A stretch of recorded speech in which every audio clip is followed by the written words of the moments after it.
3 men were standing in line to get into heaven one day.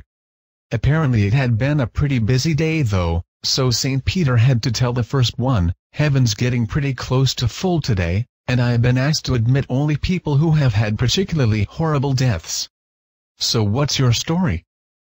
The first man replies, "Well, for a while I've suspected my wife has been cheating on me, so today I came home early to try to catch her red-handed.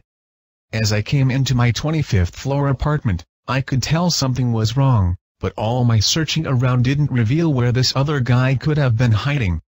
Finally, I went out to the balcony, and sure enough, there was this man hanging off the railing, 25 floors above ground. By now I was really mad, so I started beating on him and kicking him, but he wouldn't fall off. So finally I went back into my apartment and got a hammer and started hammering on his fingers. Of course, he couldn't stand that for long, so he let go and fell. But even after 25 stories, he fell into the bushes, stunned but okay.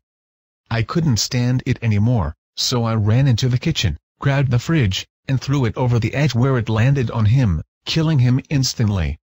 But all the stress and anger got to me, and I had a heart attack and died there on the balcony."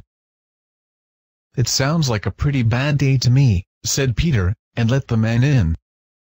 The second man comes up and Peter explains to him about heaven being full, and again asks for a story. "It's been a very strange day.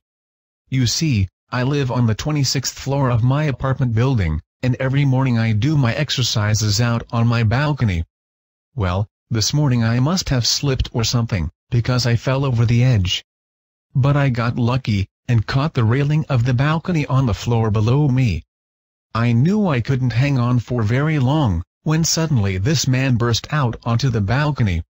I thought for sure I was saved, when he started beating on me and kicking me.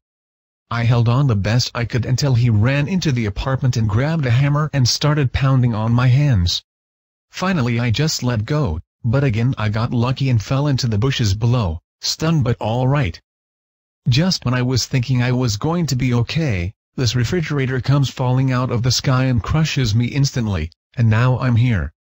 Once again, Peter had to concede that that sounded like a pretty horrible death. The third man came to the front of the line, and again the whole process was repeated. Peter explained that heaven was full and asked for his story. "Well," says the third man, "I was hiding naked inside a refrigerator,